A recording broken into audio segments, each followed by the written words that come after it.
Beryl, Calamity Jane, a single Ranger Interceptor, Rebecca Capelli, Missy Capelli, Nate Behringer, and a unit of 5 veteran Rangers. We have Wiccasazni with her Texilith, a Proxying Profane Nest, Camazotz, Kali, Seki, Nizoni, Longtree, a unit of 5 Reaver Headhunters being proxied, and another proxy unit, 4 Reaver Harriers. So we're going to go ahead and draw up to see who's going to be going first. For the Dark Nation, we have a 29. For the Lawman, 13. So Dark Nation player is setting up first. We're back once we have the planet done. We're starting the Lawman side. We have the Ranger Interceptor right here, right on the edge. Missy Capelli, Calamity Jane, my veteran Rangers, along with Nate Behringer in the front, and Grace Myrtle way up top here. And we have Rebecca Capelli and Wild Bill. There is all of the lawmen fully deployed. So for the Dark Nation, first off we have our Hexalith right in the middle there. Here we have Nizoni and Camazotz, our 2 hands units. Profane Nest is right there. Then we have Kali and Longtree, Seki tucked back in the corner, and Wiccasazni is in reserve. So, in that case, it is going to be Dark Nation turn 1.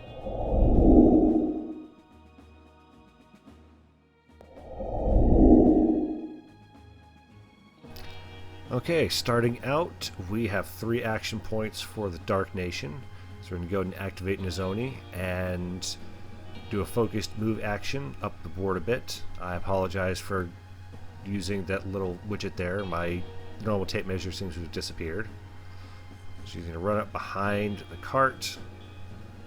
Then another focused move action to get her over by that tree there and ready to strike in the next turn.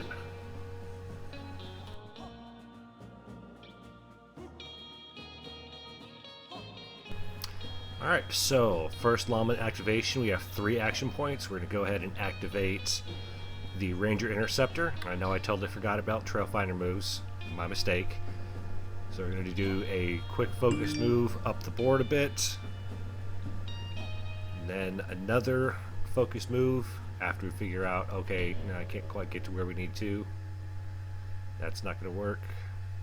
So go ahead and have him tuck right beside that building there. And rotate a little bit, and that will be the end of his activation.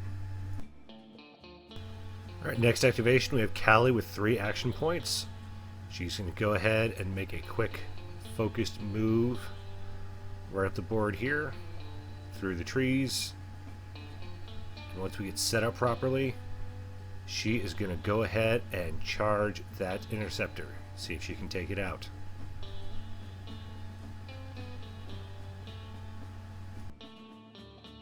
Alright, so Kelly's going to go ahead and strike with her Fanged Maw attack. This has a rate of attack 1.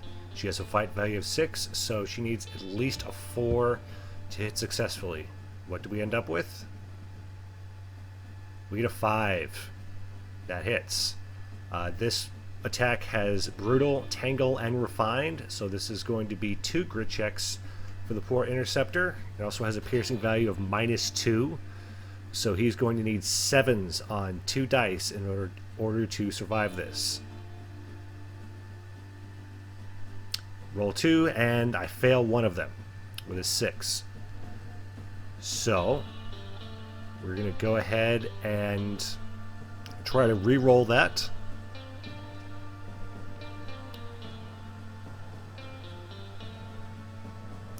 We're going to go ahead and grab one of Wild Bill's fortune right there. Re-roll it. And we fail. So that means First Blood goes to the Dark Nation. And with Callie's last action point, she's going to go ahead and go on the lookout. It's going to end her activation. We also have our first victory point of the game for the Dark Nation, destroying a support unit in a strike action, bringing the score 1-0, Dark Nation. Beginning of the game. So after drawing the 5 action point card this early in the game, Grace Myrtle is going to go ahead and shoot the Hexalith. So with Grace's 5 action points, she's going to take a shot at the Hexalith. She's elevated already, so she gets to focus for free. That is going to bring her aim all the way up to 8, so she needs 2s. And here I hit with a 6. It says a piercing value of -1 versus the Hexalith's grit 8, so it needs 7s. And I roll a 2. So we're going to go ahead and spend a fortune to re-roll that from the Hexalith. And to get a critical failure. The Hexalith is gone. And Grace is going to go ahead and end her activation by going on the lookout, since nothing else is in range of her rifle. Ending the lawman's activation. Alright, we then draw 3 action points for the Dark Nation, so we're going to activate Camazotz here. He's going to start out by making a Skyleap action over the fence and land right behind the cart there. He's then going to spend his remaining action points and fortune to make a focus move action to have him run and hide right behind those stairs there and end the Dark Nation activation. So for this activation, the lawmen draw a measly 2 action points. And after a bit of deliberation, we're going to have Nate Behringer fire his juice launcher at Camazotz. He's also going to go ahead and spend the extra action point to focus it, so that'll take his aim up to 8. We just need 2 or better to hit. We roll and we get a 7. So now let's see where we end up with as far as scatter goes.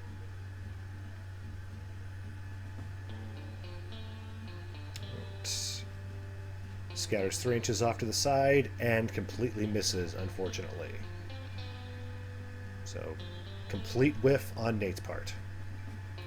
And at the end of all that, Nate's going to spend his fortune to go ahead and hunker down and end his activation, sending things back over to the Dark Nation. So we then draw 1 action point for the Dark Nation. So we go ahead and activate Longtree and just have him hang out on the porch of the post office right there. Just going to chill, sit down, take a breather, wait for the next turn. So next up, we drew 2 action points. We're going to go ahead and activate Calamity Jane. She's going to move up a little bit and take a shot at Camazotz. Calamity Jane's also going to use her fortune to focus it. Takes her aim up to 9, -1 for the obscure. Takes it to 8. She's going to hit on a 5. So Camazotz has a grit value of 5. Calamity's weapon has a piercing value of -2, so that's going to take him down to 3. So he will need 7s to make this. Camazotz is going to go ahead and roll a 4. Not quite enough. So he will spend one of Wikisazni's fortune to re-roll and get a critical failure. So at the end, Camazotz is going to go ahead and use metal to take the disordered condition, and that will be the end of Calamity Jane's activation. Okay, so we drew 3 action points. We are going to go ahead and activate Seki and make a bit of a rules mistake. Technically, you're not allowed to make a get in action and then immediately make a get out action in the same activation. And unfortunately, that's what I did, because I realized I didn't put Seki in the best spot and wanted to just get her up the board as quickly as possible. I probably should have checked that, but when you're playing a game with both sides and trying to keep track of everything, it's really hard. So this is undoubtedly not the first rules mistake I made in this video, and it will most likely not be the last. But either way, it was a fun learning experience, and I managed to get Seki in a much better spot. So she's going to end up just outside of this building here, where she will end her activation.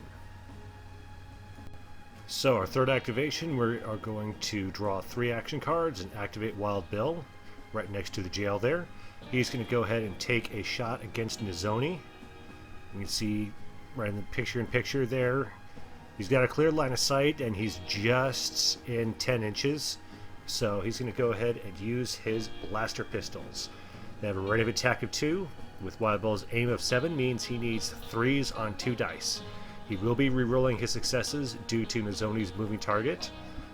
So we roll here, and we get 2 critical failures. Not the best way to start things out.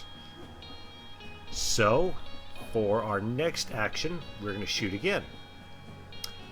This time we get a 9 and a 7. Thanks to moving target, those are going to have to be re-rolled. And this time, we get 2 misses again. So it's a complete whiff for Wild Bill. He's just going to go ahead and spend a fortune to make a get-in action and hide in shame in the jail.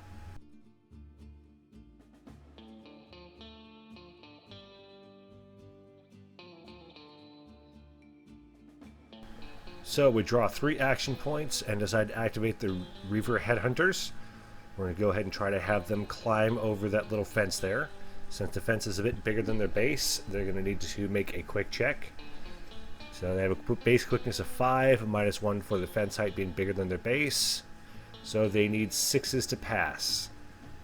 And they whiff. We're going to try it again. And the second time they'll succeed and make their way over the basic wooden fence that was so hard to get over the first time. This is going to end their activation, and then it's going to switch back over to the lawman.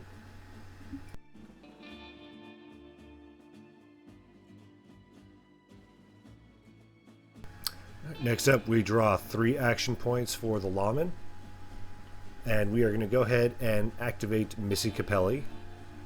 She's going to go ahead and make a get-in action to get into that little house right there.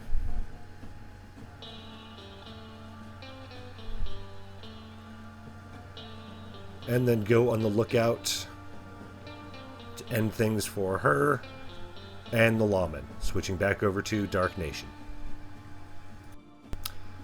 Alright, here we draw just a single action point for the Dark Nation. So we are going to go ahead and activate the Reaver Harriers this time. And they're simply going to make a get-in action into that little shack right there. And that will be the end of the Dark Nation activation.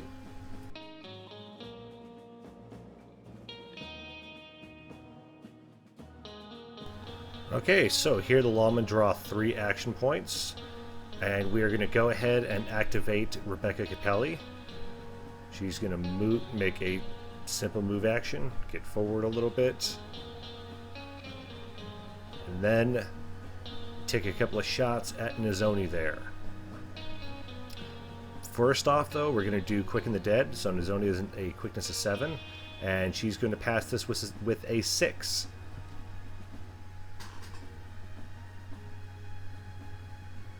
So Nizoni is now hunkered. So we're going to go and discard that card for an additional action point. We are going to shoot again. So Rebecca's aim is 5, so she needs 5 or better on 2 shots.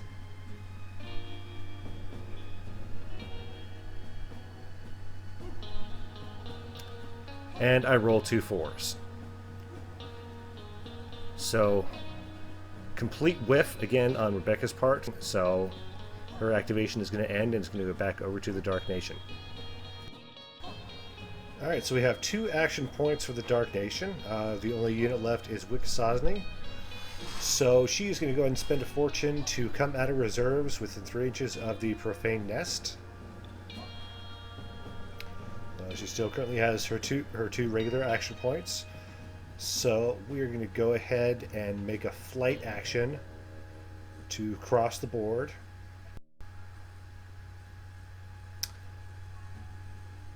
And with our second action point, we are going to charge Rebecca Capelli. Before we actually get to the strike action, though, Rebecca is going to spend 2 of Wild Bill's fortune to get veteran instincts and take a shot at Wikisosny, hopefully putting her down before she gets too close. So we have 1 shot with an aim of 5, and it hits. Unfortunately, Wikisosny does have Shrouded, so that successful hit will need to be re-rolled. So we re-roll, and it's still a hit.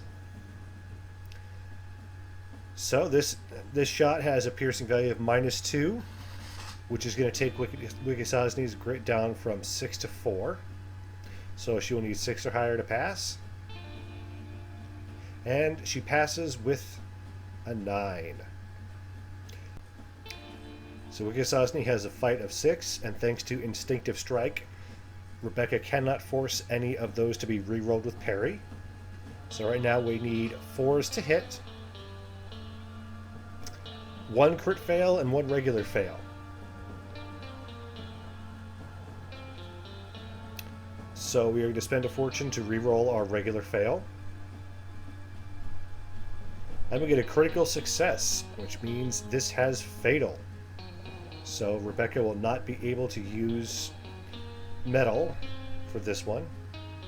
This attack does have a piercing value of -1, so Rebecca will need 6s to survive. And she fails. So at this point, we're going to go ahead and grab the last of Wild Bill's fortune to re-roll that.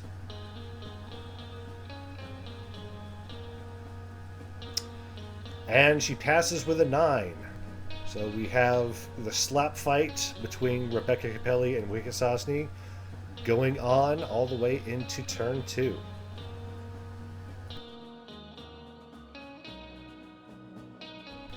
So on the lawman side, we only have the veteran rangers left. They're going to go ahead and draw 3 action points. And the first thing they're going to do is make move action to get up the board some. And with our 2 remaining action points, we're going to go ahead and make a focus charge against Wikisosny and try to save Rebecca.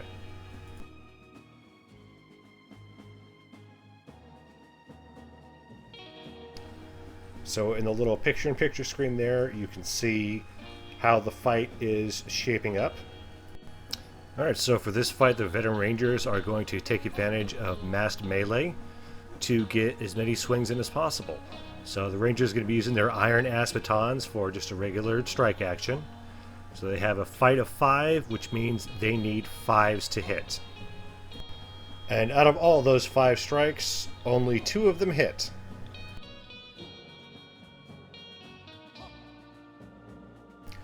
Now since these 2 hits both have stunned on them, that means that the second one is going to be lethal. We'll see how that works out.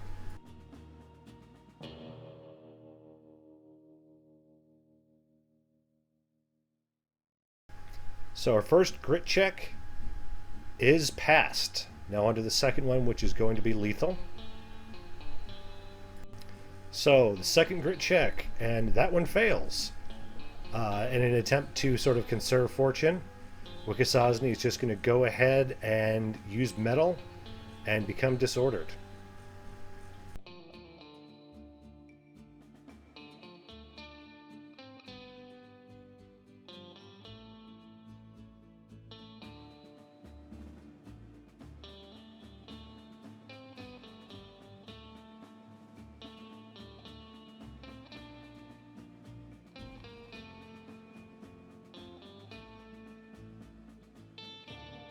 So that is going to be the end of turn 1 in this match. Tallying up the scores, we have the Lawman getting 1 victory point for that far corner. That one's currently contested. Dark Nation to get 1 victory point for that one, thanks to Kamazats hiding in the corner there. And then 1 more victory point for the rest of the force on the far edge there, putting the score at 3-1 for the Dark Nation going into turn 2.